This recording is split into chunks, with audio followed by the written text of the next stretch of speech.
साल 2002 में हैदराबाद के एक प्रमुख मोहल्ले में स्थित एक घर, जिसे लोग भूतिया बंगला के नाम से जानते थे, अचानक खबरों में आ गया। घर के आसपास के लोग कहते थे कि उस घर में अजीब घटनाएं घटती थीं। अक्सर रात के समय खिड़कियों से तेज आहटें आती और कभी-कभी लोग घर के अंदर घुसे बिना ही अचानक बाहर आते दिखाई देते थे। लेकिन यह सब तब और अजीब हो गया जब एक परिवार ने उस घर में रहने का निर्णय लिया।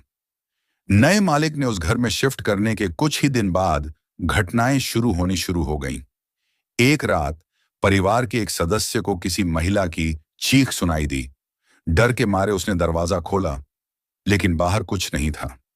अगले दिन घर के बाहर खड़े पड़ोसियों ने बताया कि कुछ महीने पहले उस घर में एक महिला हिस्से में मृत पाई गई थी और उसके बाद से ही घर में अनहोनी घटनाएं शुरू हो गईं।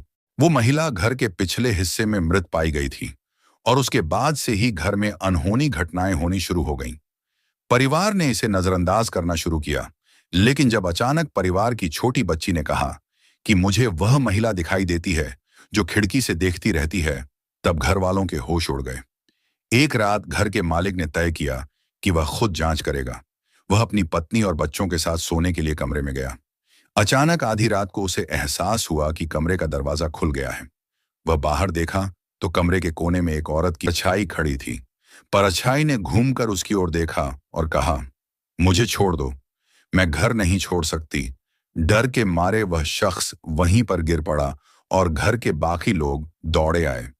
अगले दिन उन्होंने स्थानीय पुजारी से घर का पूजन करवाया और घर की साफ सफाई की। पुजारी ने बताया कि घर के पिछले हिस्से में एक महिला की हत्या की गई थी और उसकी आत्मा अभी भी घर में भटक रही थी।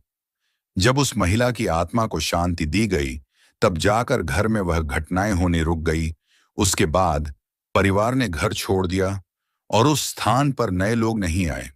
लेकिन यह घटना आज भी हैदराबाद के स्थानीय लोगों के लिए एक चेतावनी बनी हुई है कि कभी-कभी हम उन जगहों पर कदम रखते हैं जहां आत्माएं निवास करती हैं और हमें उनका सम्मान करना चाहिए। यह एक सच्ची और हैरान कर देने वाली घटना थी, जो इस बात को साबित करती है कि कभी-कभी हमारी आंखों के सामने जो दिखता है, वह हमेशा उतना सामान्य नहीं होता जितना हम सोचते हैं। अगर आपको ऐसी और घटनाएं चाहिए, तो चैनल को सब्सक्राइब कर लो